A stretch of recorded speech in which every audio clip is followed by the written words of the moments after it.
On April 30th, 1945, Soviet troops liberated Ravensbrück, one of the lesser-known Nazi camps. Hidden deep within the dark corridors of Nazi Germany lies a secret so sinister it was almost buried forever. While the world focused on the horrors of war, there was another more terrifying story, one that involved the systematic exploitation and abuse of women. Nazi Germany stripped women of identity. Some endured horrific abuse marked only by numbers and silence. Ravensbrück, a place shrouded in mystery, became a living nightmare for countless women, many of whom were silenced by the brutality of the regime. Forced into roles beyond imagination, these women faced torture, humiliation, and death in ways that have long been forgotten. Women arrived, lost everything, names, clothes, dignity, reduced to numbers in Nazi Germany's brutal regime. It's time to uncover the truth of this hidden chapter. Let's dive in. The birth of Ravensbrück. In the spring of 1939, Nazi Germany was on the cusp of global conflict, and Heinrich Himmler, one of the key architects of the Third Reich's horrific vision, sought to expand the reach of the Nazi regime's terror. Amidst the quiet beauty of northern Germany, in the Mecklenburg region, Himmler selected a secluded area near Ravensbrück, a small village surrounded by tranquil lakes and dense forests. When we look back, the Allied liberation of the Nazi camps in 1944-45 had a huge impact on our collective memory. To build one of the most notorious concentration camps for women in history. At first glance, the peaceful landscape seemed an unlikely site for such evil. But it was precisely this rural isolation that Himmler believed would serve his dark purposes. Ravensbrück was not intended to be a traditional camp, but rather a tool of Nazi control over what they saw as the undesirable elements of society. Himmler's vision was clear: to build a camp where women, primarily from Nazi-occupied countries, could be held, broken, and exploited. The camp would primarily house women who were considered enemies of the state, political dissidents, resistance fighters, intellectuals, and Jews. Inmates who fit into these categories were subjected to unthinkable conditions meant not only to imprison them, but to erase their sense of identity and humanity. The camp was constructed with frightening speed, using forced labor from prisoners who had arrived before its completion. Initially, the camp was meant to house 15,000 women, but the number would soon grow beyond capacity as the war raged on. The first women arrived at Ravensbrück on May 15, 1939, in a transport of 867 Polish women. Upon arrival, they were stripped of their personal belongings and identity. Their heads were shaved, and they were given numbers, which replaced their names. This was the first step in the Nazi dehumanization process, a practice that would become standard in every concentration camp. These women, like those who would follow, were reduced to mere numbers in a monstrous system designed to strip them of everything they once were. Over time, as more transports of prisoners arrived from across Nazi-occupied Europe, the camp's true purpose began to reveal itself. It became a site not just for imprisonment, but for forced labor, exploitation, and unimaginable cruelty. It was a place where survival was rare, and the will to resist seemed all but impossible. Yet even in those early days, a spirit of resistance began to grow quietly among the women, who, despite everything, fought to hold on to their humanity. The rise of brutality and the breaking of spirits. As the years passed, Ravensbrück grew in both size and infamy. By 1941, the camp had expanded far beyond its original design. The number of prisoners surged as transports of women arrived from Poland, France, Russia, and beyond. What had started as a relatively small camp for political prisoners soon became a sprawling hellhole, filled with women from across Nazi-occupied Europe. Inmates of all nationalities, including Polish, Russian, French, Jewish, and even some from Britain, found themselves trapped behind the electrified fences and watchtowers, subjected to an unimaginable existence. The brutality of Ravensbrück was not just physical, it was psychological. The Nazis sought to break the women's spirits, to crush their will to resist. They were isolated, starved, and dehumanized in every way imaginable. Upon arrival, each woman was given a number and stripped of her identity. Her former life, her family, her beliefs, her name meant nothing in the eyes of her captors. The SS soldiers and camp officers imposed a system of extreme violence and fear. Women were forced to work long hours in nearby factories or on labor projects within the camp, often enduring grueling physical labor in harsh conditions. The work was exhausting, and those who showed signs of weakness were punished. The daily routine was a cycle of suffering. The women awoke before dawn, sometimes at 4 a.m., and were given a small amount of bread and watery soup as their only nourishment. Their barracks were overcrowded, with no heating in winter and no ventilation in the sweltering summer. Hygiene was practically non-existent, and the threat of disease loomed large. Those who tried to escape the camp or even show signs of rebellion were swiftly dealt with. Torture and execution were the common punishments for defiance. As the camp expanded, the methods of torture became more refined and systematic. Women who were caught attempting to escape or disobeying orders were subjected to public punishments. The SS would often make an example of them, displaying their bodies as a warning to the others. Some women were hanged from high-tension wires, their bodies left to dangle as a terrifying symbol of what would happen to anyone who dared defy the Nazis. Yet even in this horrific environment, the women of Ravensbrück began to form fragile bonds of solidarity. They shared what little they had, helped each other through the worst of times, and found ways to resist, however small or seemingly insignificant. This sense of unity, born out of shared suffering, would become a key factor in the survival of many. Despite the Nazis' relentless efforts to break their spirits, these women refused to completely lose hope. They held on to their humanity in ways that would prove essential in the years to come. But the worst was still ahead, and the full extent of the Nazis' cruelty was only beginning to unfold. Medical experiments and forced labor. As Ravensbrück continued to grow, so did the horrors within its walls. While the physical abuse and psychological torment remained constant, the camp's authorities found new ways to inflict suffering. From 1942 onward, the women of Ravensbrück became the unwilling subjects of grotesque medical experiments, overseen by Nazi doctors and scientists with no regard for human life. These experiments, carried out under the guise of medical research, were designed to test new treatments for soldiers wounded in battle, as well as to advance Nazi ideologies about race and physical endurance. The medical experiments began with the injection of various diseases into the women, all without their consent or even an explanation. Some women were deliberately infected with deadly bacteria, such as tuberculosis, typhus, and gangrene, to see how their bodies would react to different treatments. Others were subjected to horrific surgeries, including forced amputations, bone grafts, and the removal of organs. These procedures were carried out with no anesthesia or sterilization, leaving the women in excruciating pain.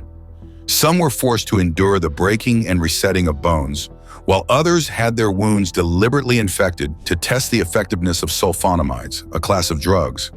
The Nazi doctors used the women as little more than lab rats, and the pain they endured was unimaginable. Women were often left with permanent disabilities, disfigurement, or death as a result of these so-called experiments.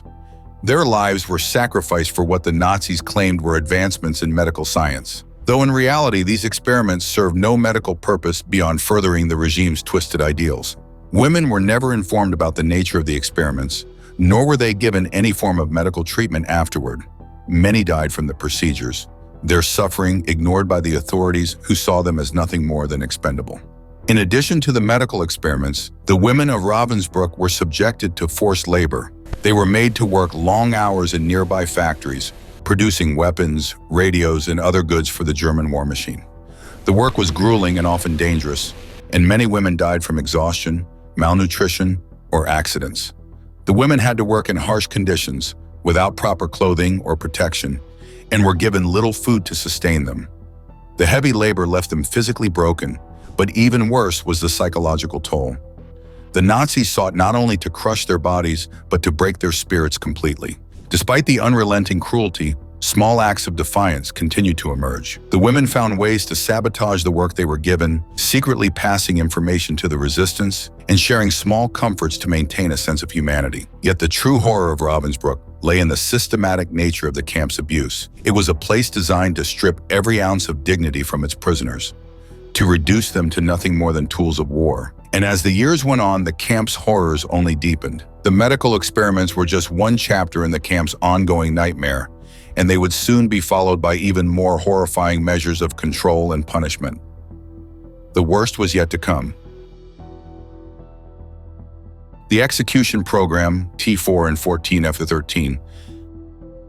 By 1942, the Nazi regime had intensified its efforts to eliminate those they deemed unfit for the war effort, and Ravensbrück became a key site in the execution of their horrific plans. The mass murder of individuals deemed racially or physically inferior was not a new practice, but the scale and systematic nature of these executions escalated during this period. At Ravensbrück, this dark chapter was marked by the implementation of the Nazi euthanasia programs, specifically Operation T4 and Operation 14F13, both designed to eliminate prisoners who were seen as burdens to the regime.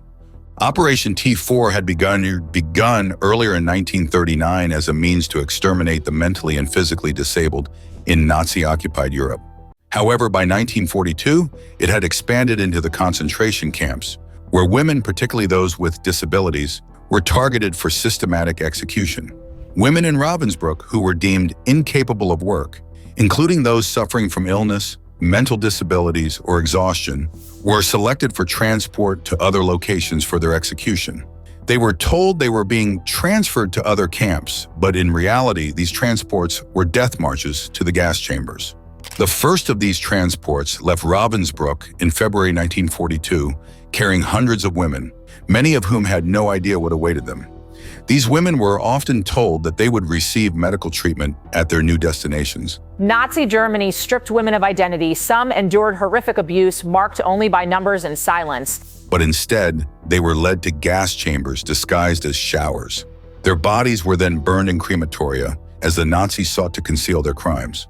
It was a process that became increasingly routine, selecting the weak, the ill, and those who could no longer contribute to the Nazi war machine. In addition to T4, Operation 14F13, another component of the extermination program, was carried out with ruthless efficiency.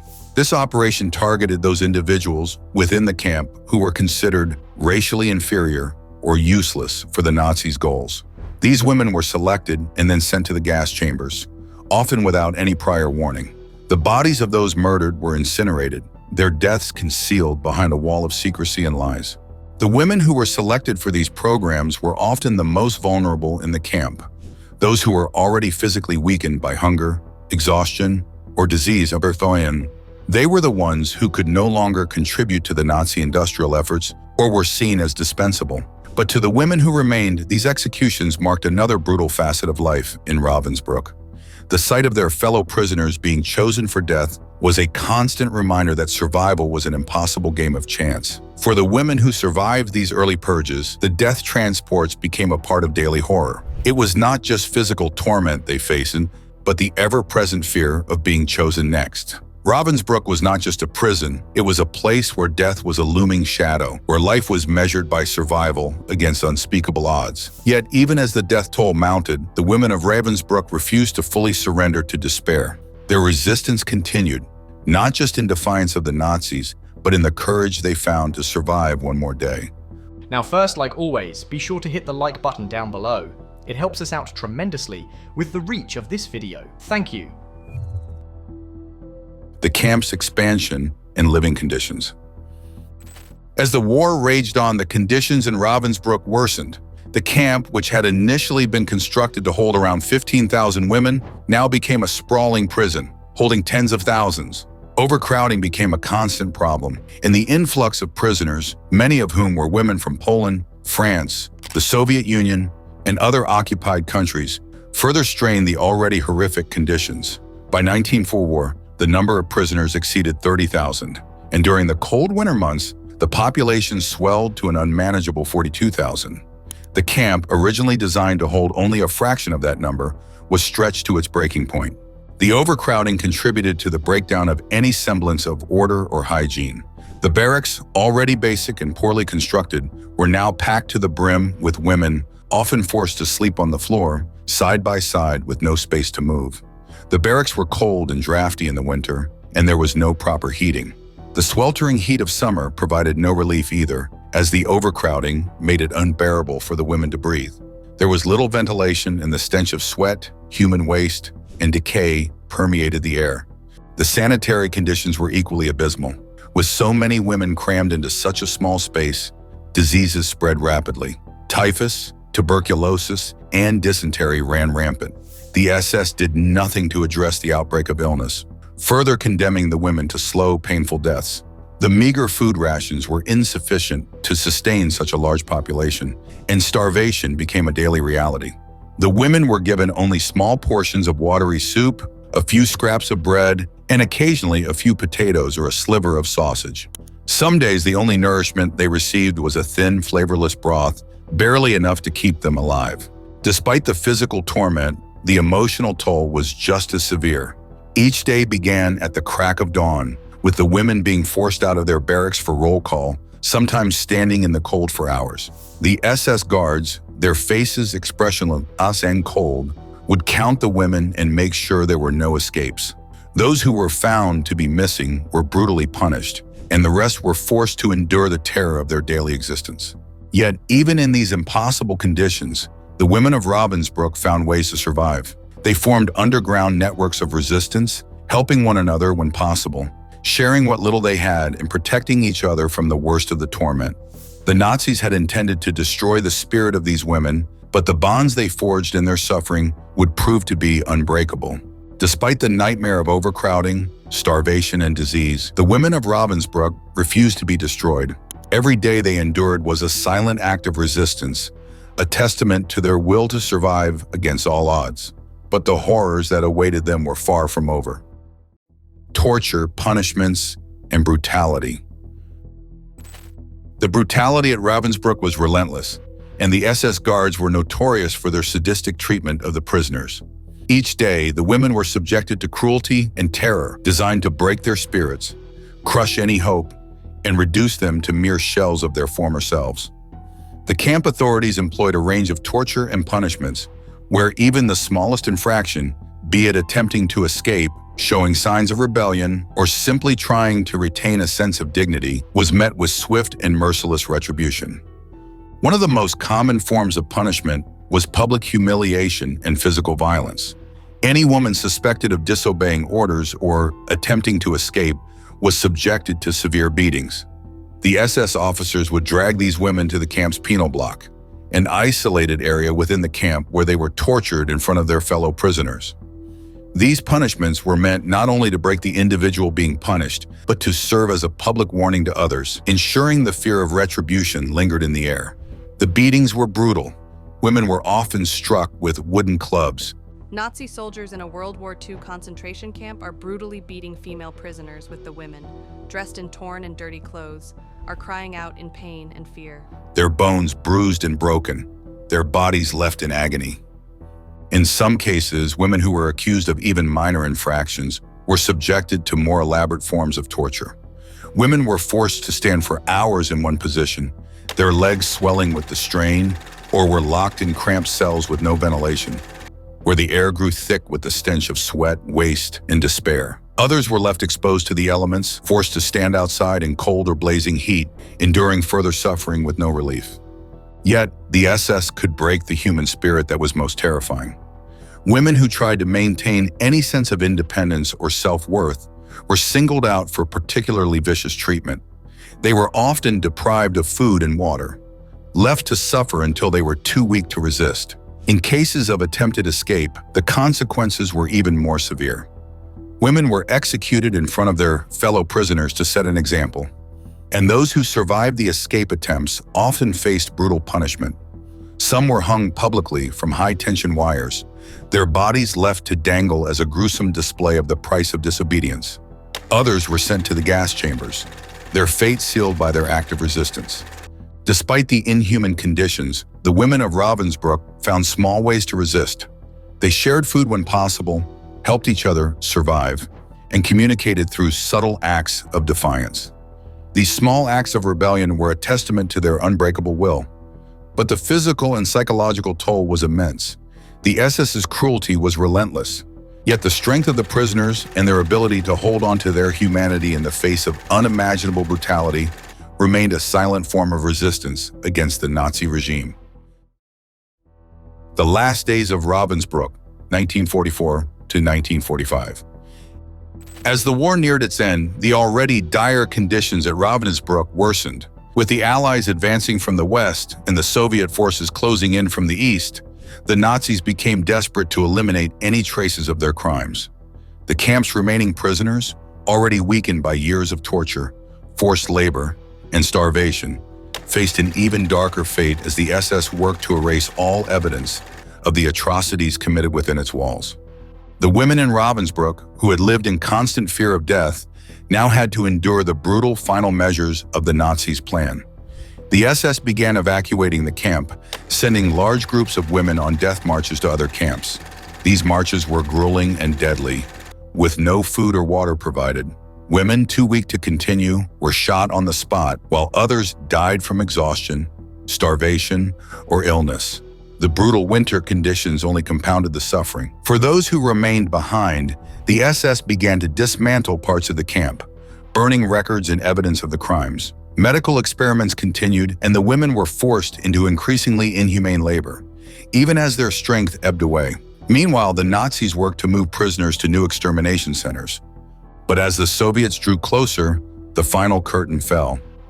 In April 1945, Ravensbrück was liberated by Soviet forces, but for many of the survivors, the horror did not end with their release. The scars, both physical and emotional, remained. The liberation marked an end to the camp's reign of terror, but the lasting impact of its horrors would never fade. Liberation and aftermath. When the Soviet Red Army finally liberated Ravensbrück in April 1945, the camp was nothing more than a decimated shell of its former self. By this time, the Nazis had already evacuated many of the prisoners, forcing them on death marches or sending them to other camps, hoping to destroy all evidence of their crimes. The remaining women, though free, were too weak and shattered by years of unimaginable suffering to fully comprehend their liberation. Many were too ill, starving, or suffering from the trauma of their experiences to celebrate their freedom. The immediate aftermath of their release was chaotic. The women were often left with nothing, no families, no homes, and in many cases, no health. Many died shortly after liberation due to malnutrition, disease, or exhaustion, as they were simply too far gone to recover. For those who survived, the psychological toll was profound. The memories of the torture, medical experiments, and dehumanizing conditions would haunt them for the rest of their lives. Despite these challenges, the survivors of Ravensbrück slowly began to rebuild their lives, though the scars, both physical and emotional, would never fully heal.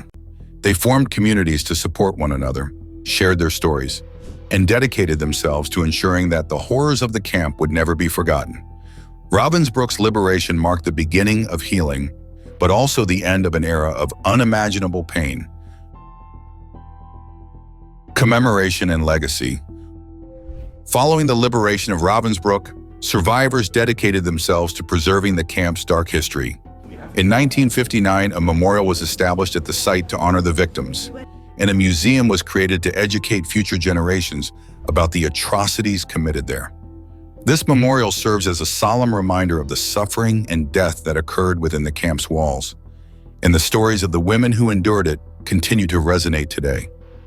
Survivors also formed organizations to advocate for justice, pushing for reparations and the recognition of their suffering. They worked to ensure that the world would remember Ravensbrück as a place of profound human tragedy and as an example of the horrors of the Holocaust. Their efforts have ensured that the camp's legacy lives on, not only through the memorials and museums, but through the ongoing work to educate future generations about the dangers of totalitarianism and hatred. The legacy of Ravensbrück is one of profound suffering and unimaginable resilience. The women who endured the horrors of the camp despite everything found ways to survive, to resist, and to preserve their dignity. Their stories are not just a reminder of the brutality of the Nazi regime, but of the unbreakable strength of the human spirit. Ravensbrück's dark history must never be forgotten, and the lessons learned from this tragedy must continue to guide us. We owe it to the survivors and the millions who suffered to ensure such atrocities are never repeated. Their memory will endure.